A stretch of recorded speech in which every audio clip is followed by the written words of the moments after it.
रामायण की महान कथा में कुछ नाम युद्धों में अमर हुए और कुछ इतिहास की छाया में खो गए। यह कथा है रावण की उस बहन की जिसका दर्द कभी किसी ने नहीं सुना।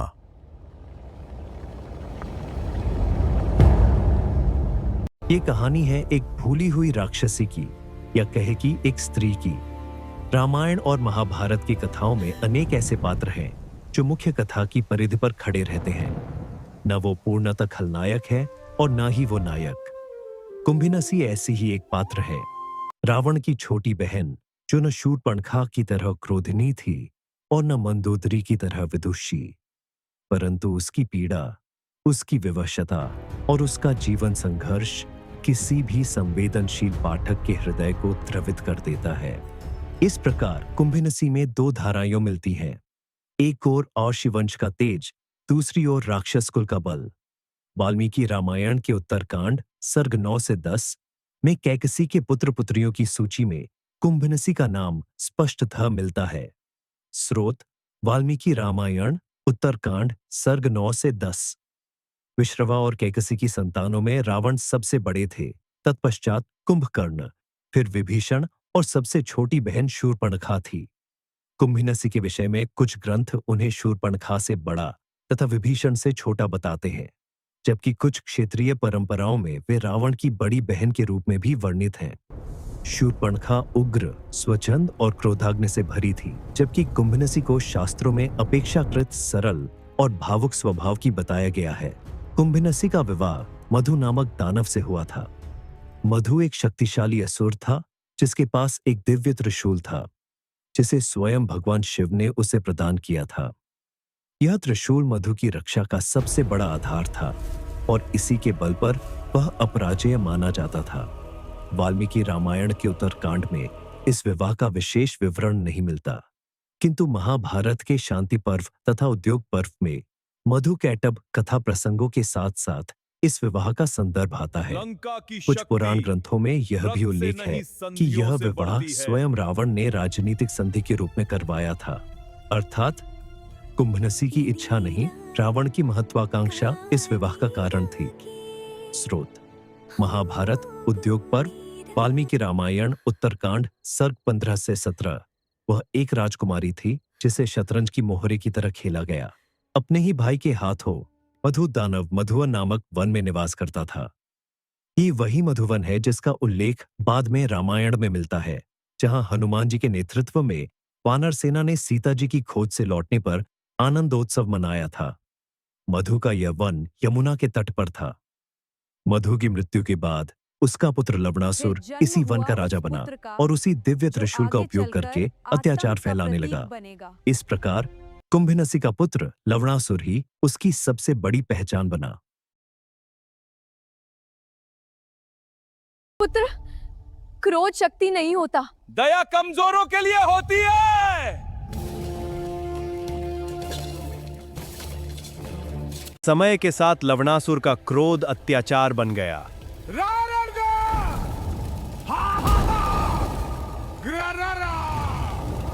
ऋषि मुनि और साधारण जन सब भयभीत थे। राक्षसों की गर्जना, वे आ रहे हैं। मैं लवणासुर की मां होकर भी उसे ये समझा नहीं पा रही कि जिस मार्ग पर वो चल रहा है वो केवल विनाश का मार्ग है। देवता, ऋषि, मनुष्य सब मेरे चरणों में झुकेंगे।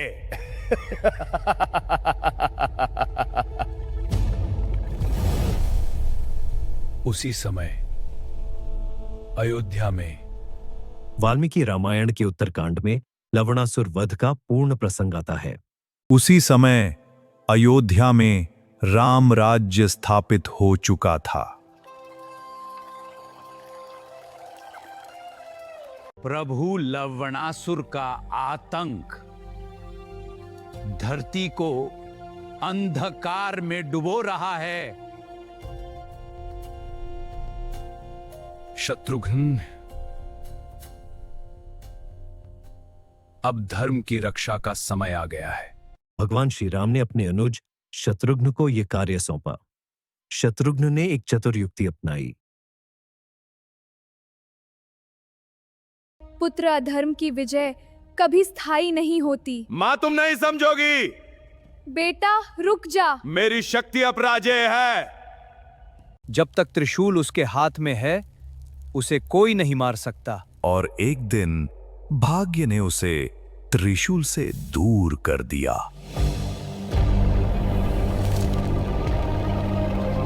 और फिर धर्म और अधर्म के बीच एक और युद्ध प्रारंभ हुआ। वे लवणासुर की गुफा के बाहर प्रतीक्षा करने लगे, क्योंकि जब तक त्रिशूल असुर के हाथ में होता वह अजेय था। मनुष्य तू मुझे चुनौती देता है।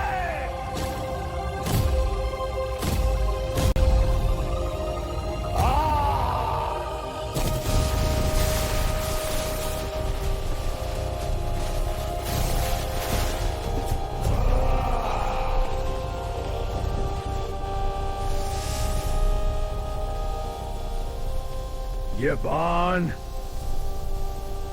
धर्म का निर्णय है।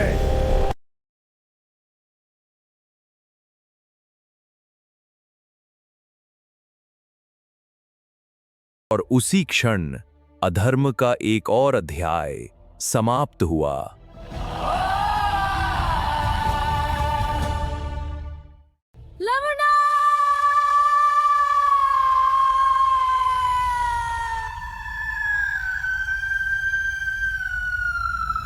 युद्ध समाप्त हो चुका था, पर एक मां का संसार टूट चुका था। और उसी भूमि पर शत्रुघ्न ने बसाई मथुरा।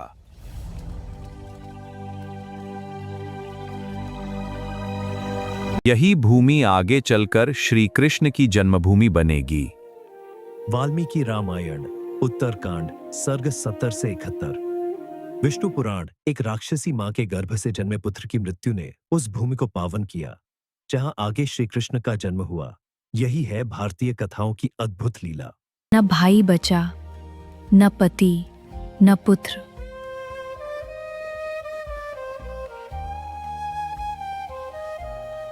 इतिहास